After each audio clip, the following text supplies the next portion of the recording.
Nah, bismillah, alhamdulillah, salatu wassalamu ala rasulillah wa ala alihi wa ashabihi wa man walah. Mabad. Ya, kelas 10 sekalian, insyaallah mulai hari ini kita akan membaca kitab baru, yaitu apa? Al-Qawaid Al-Arba. 4 kaidah yang 4 kalau kita terjemahkan begitu. Ya. Yang ini juga disusun oleh Syekh Muhammad bin Abdul Wahab rahimahullahu taala. Ya, yang mana sesungguhnya kitab ini beriringan dengan kitab usul thalathah, sehingga kalau ada orang sudah belajar usul thalathah, sempurnanya dia belajar kitab ini begitu. Nah,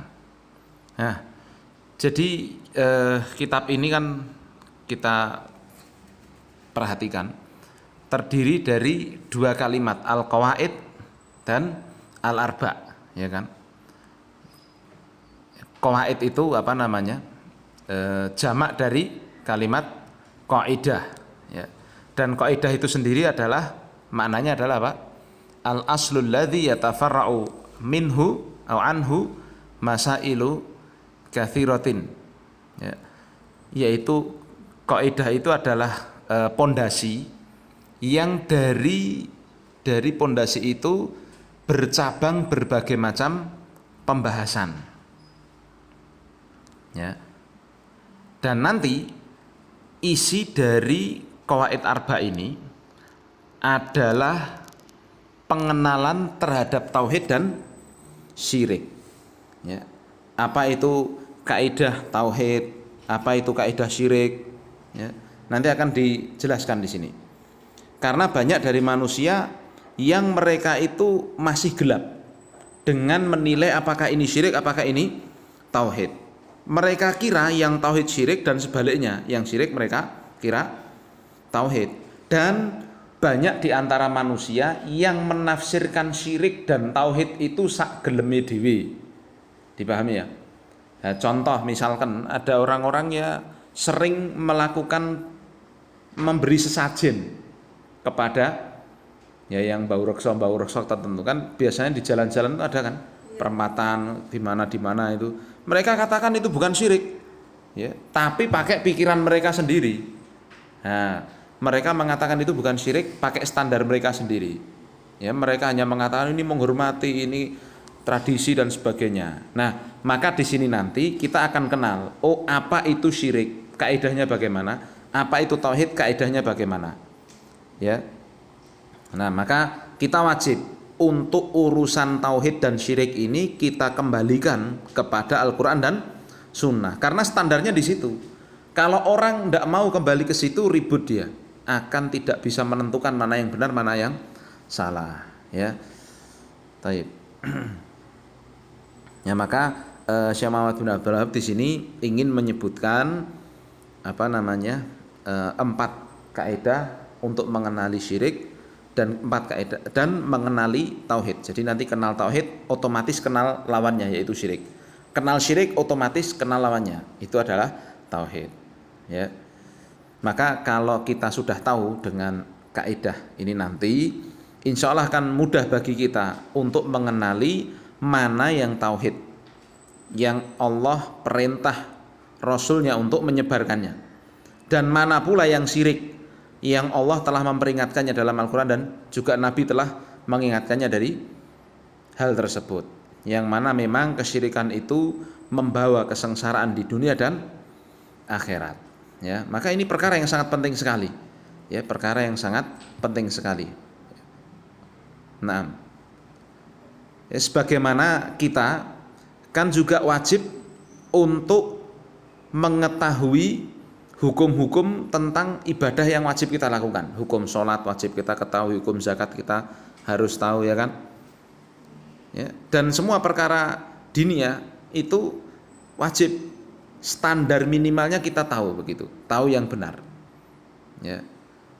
Nah, maka kalau kita hubungan dengan ini, sholat, zakat, haji, ya itu ibadah itu apa namanya tidak akan sah jika tidak dibangun di atas akidah yang benar, ya yang sahih. Ibarat kata begini, ada orang mau sholat ada orang mau haji, bahkan orang mau infak setiap hari. Tapi mohon maaf, dia itu non-Islam. Diterima enggak? Padahal dia mau sholat ikut-ikutan aja. Dia mau puasa ikut-ikutan. Ya kayak pernah kan terjadi apa di masa-masa lalu, karena katanya toleransi, orang ikut-ikut puasa, orang ikut-ikut sholat dan yang semisal. Ya ini kebablasan. Lalu ada juga orang yang tidak sadar, orang Islam, dia sholat, dia zakat, dia puasa, tapi dia itu di saat yang bersamaan menjadi penyembahnya Nyi Roro Kidul. Kira-kira diterima nggak sholat zakat puasanya itu? Ya, karena pondasinya, tauhidnya hilang, pondasi keimanannya hilang. Ya, maka ini kan sangat berbahaya.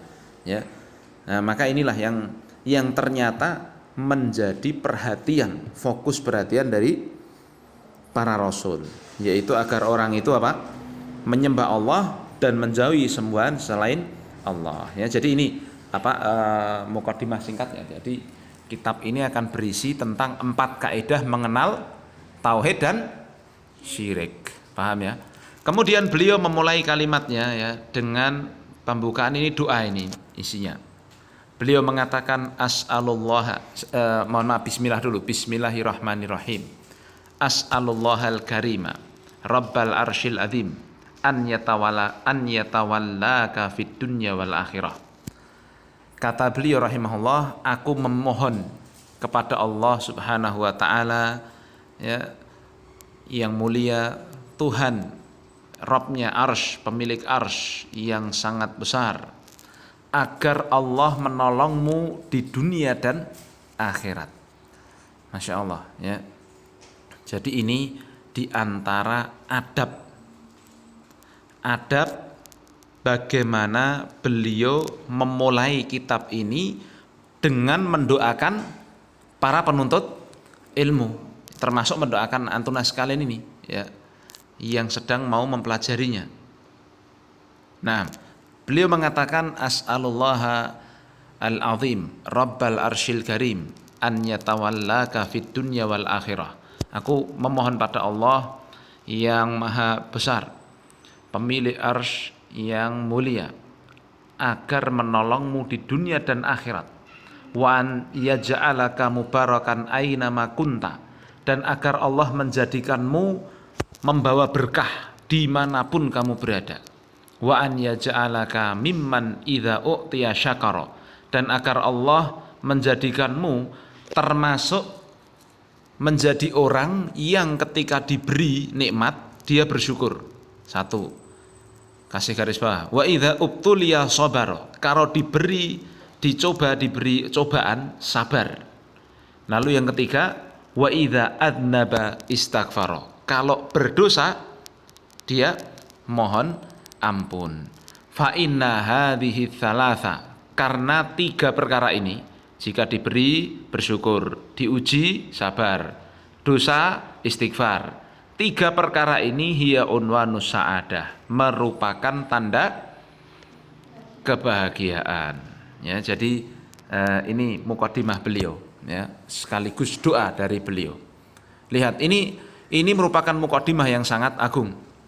Di dalamnya ada doa dari Syekh rahimahullah bagi setiap orang yang menuntut ilmu, yang mempelajari akidah, yang dengannya ia ingin kebenaran, dan dia ingin dengan akidah itu untuk selamat dari syirik dan juga selamat dari kesesatan ya. Nah ya, dan doanya ini sangat luar biasa. Lihat, beliau berdoa agar Allah menolongmu di dunia dan akhirat. Lihat, karena sungguh tidak ada jalan bagi kejelekan kalau memang antum sudah selamat di dunia dan akhirat ya. Untuk urusan dunia ya selamat, untuk urusan akhirat selamat. Ini luar biasa, ini doa yang sangat menyeluruh. Nah, dan secara khusus ya doa ini pantas dipanjatkan. Semoga Allah yatawallaka fid dunya wal akhirah, Allah itu menolong engkau di dunia dan di akhirat. Karena memang demikian Allah Subhanahu wa taala ya berfirman, Allahu waliyul ladzina amanu yukhrijuhum minadh-dhulumati ilan nur walladzina kafaru awliya'uhumut taghut. Allah adalah walinya orang-orang yang beriman, yang Allah itu mengeluarkan mereka dari kegelapan menuju cahaya, ya. Naam. Tapi sebaliknya orang-orang kafir, wali mereka, penolong mereka adalah taghut, adalah setan dan yang semisal, kemarin sudah kita bahas. Nah, maka jika Allah menolongmu, maka Allah akan mengeluarkanmu dari kegelapan. Ya, kegelapan syirik, kegelapan kekufuran, keraguan-raguan, atau bahkan penolakan terhadap agama ini. Ya. Allah akan mengeluarkanmu dari semua kegelapan itu menuju cahaya iman dan ilmu yang bermanfaat dan juga amal soleh, ya. Nah, ya dalam hal ini kalau kita diberikan Allah kesempatan untuk beriman dan beramal soleh, maka itu bisa jadi tanda bahwa Allah menolong kita. Allah mengatakan dalam ayat yang lain, ya, dzalika bi annallaha maulal ladzina amanu wa annal kafirina la maula lahum. Demikian karena Allah itu adalah penolong orang-orang yang beriman, sedangkan orang kafir tiada penolongnya. Nah, Masya Allah, ya, maka perlu kita pahami sekali lagi bahwa jika Allah telah menolong kita, ya, dengan memperhatikan kita, memberikan taufik pada kita, ya, memberi hidayah pada kita, ya, menjaga kita di dunia dan akhirat, maka sungguhnya engkau akan meraih kebahagiaan yang abadi, ya. Di dunia, dan ini perlu dikasih garis bawah, maksudnya ditambahkan, bentuk pertolongan Allah di dunia itu yang pertama, Allah beri kepadamu petunjuk dan taufik, ya, serta berjalan di atas jalannya orang-orang Islam. Ya, artinya ini pertolongan Allah di dunia itu Allah beri engkau apa? Petunjuk dan taufik, serta engkau diberikan kemauan dan kemampuan oleh Allah untuk menjalani agama Islam dengan baik dan benar, begitu.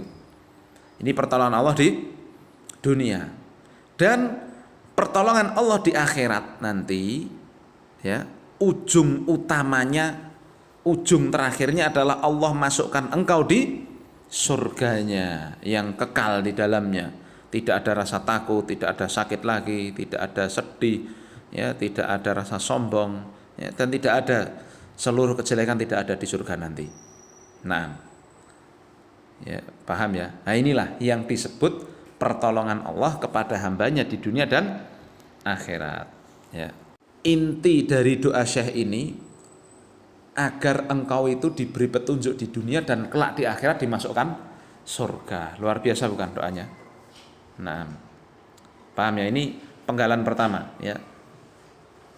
Lalu beliau juga berdoa lagi kemudian, doa yang kedua, wa an yaj'alaka mubarakan aina ma kunta, dan semoga Allah menjadikanmu mubarak, ya, diberkahi, membawa keberkahan dimanapun kamu berada.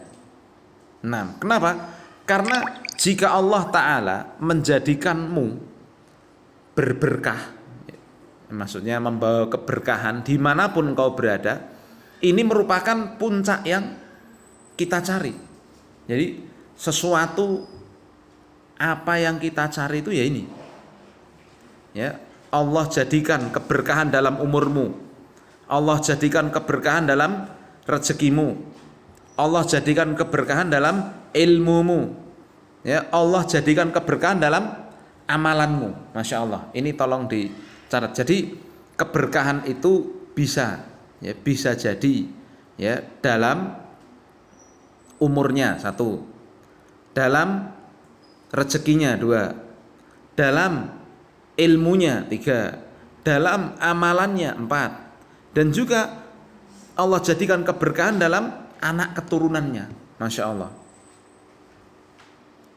ya, dimanapun engkau disertai keberkahan, ya, maka ini adalah kebaikan yang sangat luar biasa yang Allah Subhanahu wa taala berikan kepadamu. Ya.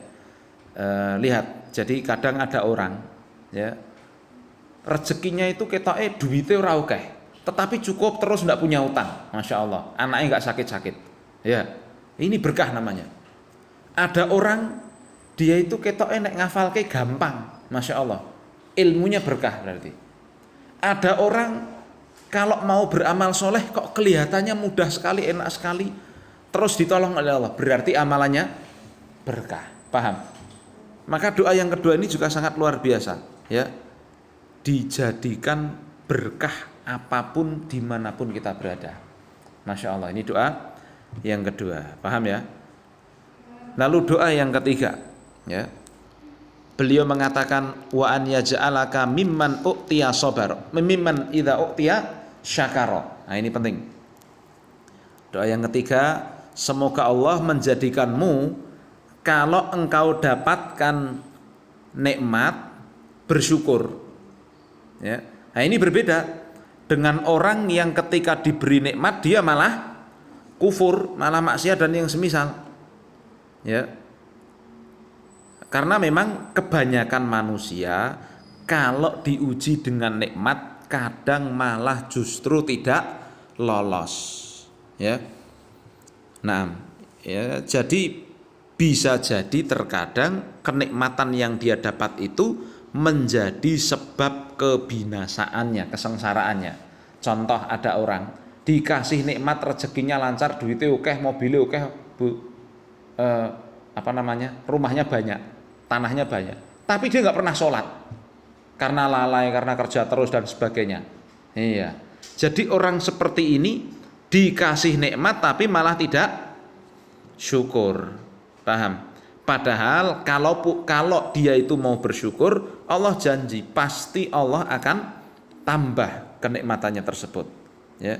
Allah mengatakan, ya, wa ita'adzana rabbukum la in syakartum la azidannakum. Jika kalian bersyukur, Allah akan tambah nikmat tersebut, ya. Masya Allah, ya. Nah, maka kita diingatkan oleh beliau kalau pengen tambah nikmat kita harus bersyukur, ya. Dan saya perlu ingatkan di sini, kita bisa mensyukuri nikmat Allah itu juga nikmat. Paham belum kalimat saya ini? Kita bisa bersyukur atas nikmat yang Allah berikan pada kita, itu juga nikmat. Contoh, kita diberi kenikmatan, ya, contoh gampangannya mata sajalah, mata kita sehat semua, ya.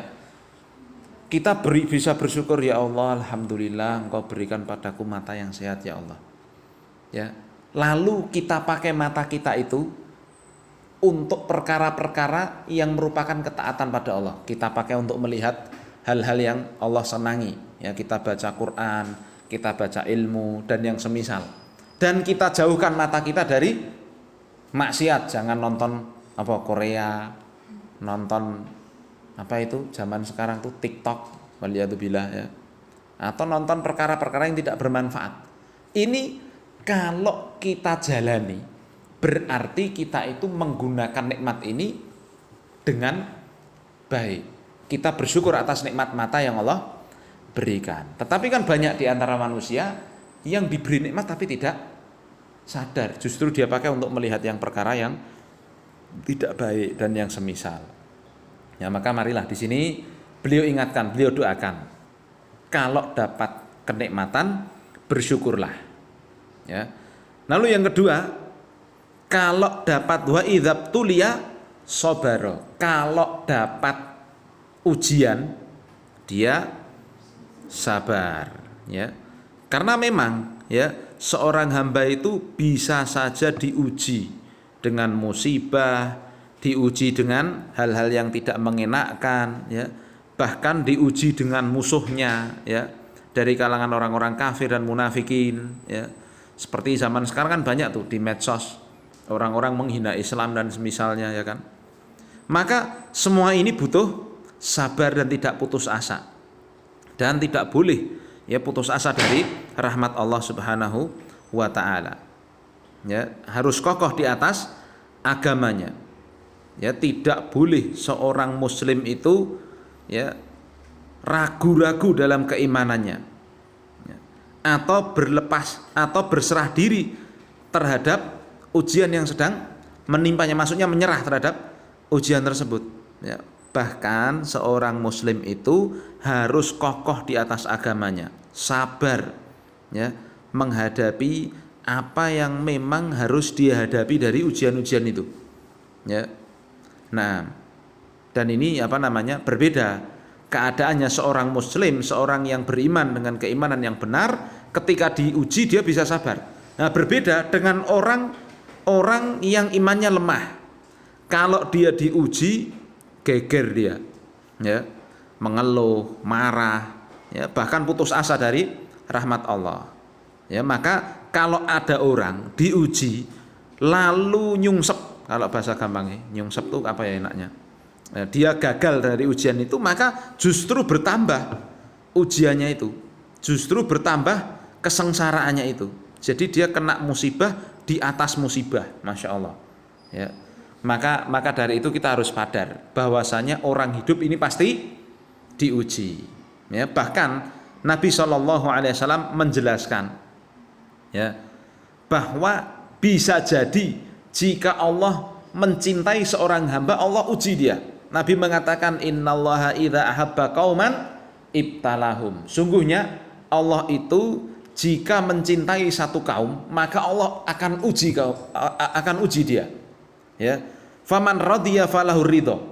Maka siapa yang ridho dengan ujian Allah itu baginya keridhaan Allah. Wa man sakhita falahu sukht. Dan siapa yang murka, siapa yang tidak senang dengan ujian Allah itu, ya dia akan dapat kemurkaan Allah juga. Ya, paham ya? Ada seorang muslim diuji, ilmunya bagus, ya, anak-anaknya sehat tapi miskin, masya Allah, ujian. Ya, ada seorang muslim kadang subhanallah diuji dengan penyakit, subhanallah.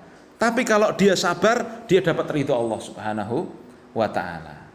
Ya, tapi kalau dia tidak sabar, Allah akan murkai dia. Lihat contoh, ada seorang miskin, muslim tapi miskin. Harusnya dia kan nyantai aja ya enggak?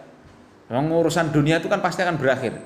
Ya dia yang penting berusaha, dapat uang halal, rezeki untuk anak istrinya halal, berkah, sudah beres, itu usahanya ya. Tapi terkadang ada aja orang yang tidak sabar terhadap ujian miskin itu.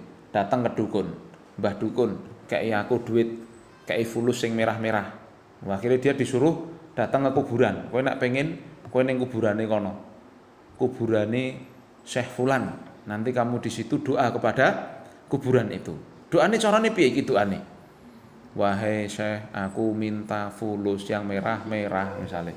Sampai selesai jalani ritual itu. Terus nanti kalau kamu malam Jumat, kamu kungkum. Kungkum tuh tahu? Nyemplung di air itu loh, air biasanya air sungai, di sungai sana. Nanti kamu akan dapatin ini, kamu sebentar lagi kaya. Ini kalau dilakoni nggak waras dia. Ya. Tapi memang banyak orang yang seperti itu.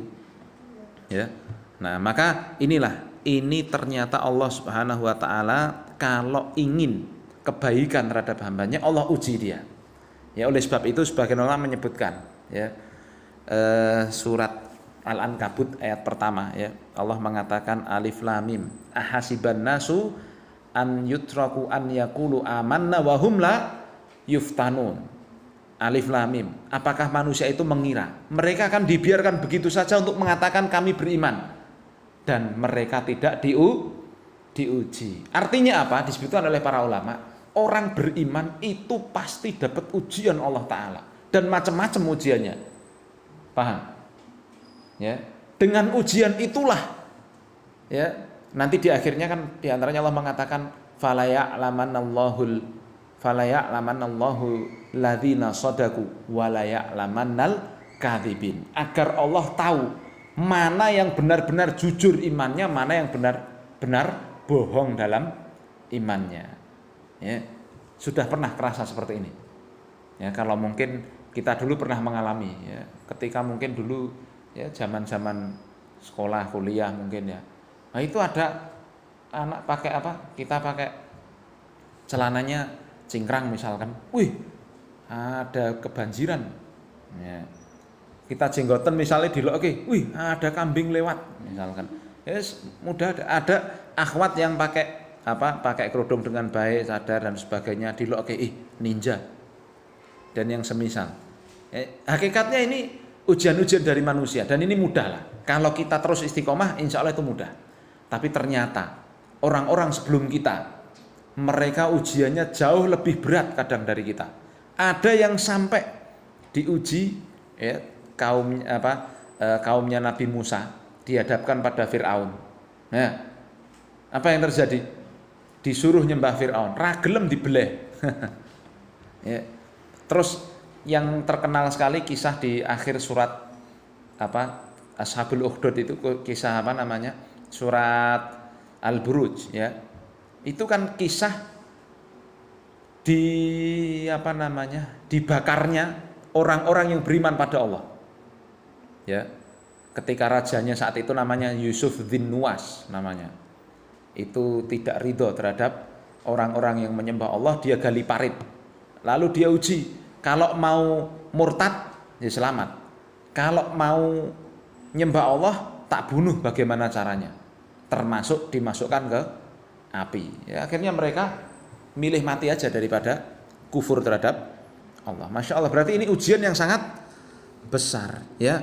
Nah, kembali ke sini bahwa kita itu kalau diuji ya harus sabar. Ketoke gampang ya, ketoke, ya. Tapi ternyata memang kenyataannya kita harus benar-benar melaksanakan kesabaran. Dan saya ingatkan, yang namanya sabar itu sungguhnya tidak ada batasnya, bro. Sabar tuh nggak boleh kita ngomong, aku sabar, sabarku entek. Nggak boleh, itu namanya nggak sabar dia. Kenapa? Karena kata Allah Subhanahu Wa Taala, ya, innama yuwaffas sabiruna ajruhum bighairi hisab. Sungguhnya pahala bagi orang yang sabar itu pahalanya kata Allah tanpa ada batas. Dari situ kata para ulama, pahalane wis nek batase, mosok membatasi sabare. Paham? Ya, maka nggak boleh kita ngomong, wah aku habis kesabaran sama dia. Aku namanya nggak sabar dia. Ya, jadi seperti itu. Tapi kemudian kita juga perlu tahu bahwa orang yang paling besar musibahnya, ujiannya, cobaannya itu ternyata para nabi, para rasul. Nabi mengatakan a'dhamun nasi balaan al-anbiya tsummal amsal fal amsal. Ya, manusia yang paling besar ujiannya itu adalah para nabi, kemudian yang semisalnya dan yang semisalnya, para ulama. Itu ternyata ujiannya juga paling besar. Ya, kita lihat para ulama, Imam Ahmad bin Hanbal rahimahullah taala, untuk mempertahankan keyakinan Al-Quran itu adalah kalamullah bukan makhluk, beliau disiksa, ya, dengan siksaan yang luar biasa saat itu, ya, karena khalifahnya saat itu tertipu oleh pimpinan pentolan Mu'tazilah yang saat itu namanya adalah Bishr al-Marisi, kemudian punya murid yang namanya Ahmad bin Abi Duat, ya, yang akhirnya menjadi penasehat khalifah saat itu, yang menjebloskan dan menyiksa para ulama yang mengatakan Al-Quran adalah kalamullah, ya, seperti itu, ya. Pengikut para nabi diuji, ya. Nah, ya, para rasul diuji, ya, dengan apa namanya, dengan berbagai macam perkara, sampai Nabi Muhammad pun diuji dengan perang, ya. Nabi Muhammad ketika dakwah diuji, dilempari dan yang semisal, ya, maka mereka semua sabar, ya. Nah, ini berbeda sekali dengan keadaan orang-orang munafik, ya, yang mana orang munafik itu ketika mereka diuji, ya, mereka jadikan ujian manusia itu seperti adab Allah. Maka Allah katakan, wa minan nasi man ya'budullaha ala harfin. Di antara manusia ada yang menyembah Allah di tepian. Setengah-setengah, orang setengah-setengah mana? Seberapa persen dari hatinya yang dia pakai untuk nyembah Allah. Dia nyembah Allah ya di tepinya aja. Ya. Fa in asabahu khairan itma'an nabi. Kalau dapat kebaikan mereka tenang. Wa in asobathu fitnatun, ya, tapi kalau terjadi musibah, ya, mereka jadikan musibah itu inqalaba ala wajhihi, mereka berpaling dari keimanan, mereka langsung lari dari keimanan. Khasirat dunya wal akhirah. Orang yang seperti itu keadaannya rugi dunia akhirat dia. Ya. Dan ketahuilah bahwa itu adalah kerugian yang paling nyata. Nah, kalau sudah rugi dunia dan akhirat itu kerugian yang paling nyata, ya. Nah, jadi apa namanya? Seperti inilah ya kita apa namanya? Seorang muslim. Pasti kita itu akan diuji oleh Allah Subhanahu wa taala. Dan kalau memang ujian itu berasal dari makhluk dan yang semisalnya, sabar aja. Ya. Dan kalau memang orang diuji dengan miskin dan sebagainya, sabar aja dulu. Ya. Nah, diuji dengan bangkrut usahanya dan sebagainya, sabar. Pasti ada jalan keluar, pasti itu. Ya. Tinggal dia mencoba untuk terus bertakwa kepada Allah. Karena Allah janjikan wa man yattaqillaha apa? Yaj'al lahu makhraja. Siapa yang bertakwa pada Allah, pasti Allah akan berikan padanya jalan keluar dari masalahnya. Nah, dan sabar aja karena hari-hari itu pasti berganti. Bisa jadi sekarang sulit, besok Allah takdirkan yang baik. Ya Allah menyatakan dalam Al-Qur'an, tilkal ayamu nudawiluha. Demikianlah hari-hari itu kami putar oleh Allah Subhanahu wa taala. Ya, maka sangat konyol sekali orang Jepang. Konyol sekali pula orang Korea yang mereka lebih pilih bunuh diri daripada menghadapi masalahnya. Ya enggak? Orang Jepang itu katanya pinter-pinter, tapi kalau udah masalah mentok bunuh diri dia. Ternyata itu dijadikan budaya oleh mereka. Padahal ini apa? Kesalahan yang sangat besar. Demikianlah Allah Subhanahu wa taala jadikan hari-hari itu apa? Silih berganti. Ya, bisa jadi sekarang susah, besok Allah berikan kebaikan. Dan bisa jadi sekarang senang, besok susah dan sebagainya. Maka kita manusia selama di dunia harus sabar. Kemudian doa yang keempat, maksudnya dari apa? Dari doa yang tadi kan kalau diberi apa? Doa ketiga poin keempat gitu ya. Doa ketiga poin pertama tadi apa? Kalau diberi nikmat bersyukur, kalau diberi ujian sabar.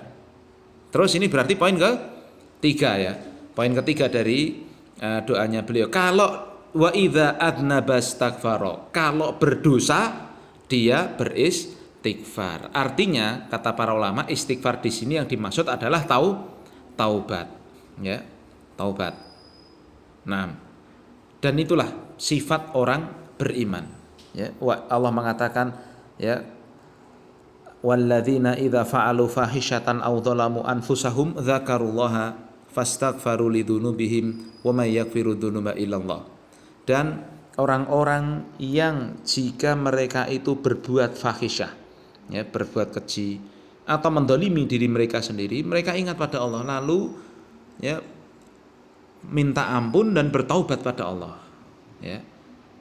Nah, jadi seperti ini yang harus kita lakukan. Kalau kita salah, kita bertaubat. Ya, dan ini kenikmatan jika kita bisa kita tahu salah lalu kita bertobat. Karena ya kata Allah Subhanahu wa taala innallaha yaghfiru dzunuba jami'an. Sungguhnya Allah Subhanahu wa taala itu mengampuni semua dosa. Asal kita tahu sebelum kita mati, perbuatan kita itu salah, lalu kita tobat, insya Allah ayat tersebut mencakup apa yang kita harapkan, yaitu Allah mengampuni dosa-dosa kita. Ya, ini doa yang sangat luar biasa dari beliau.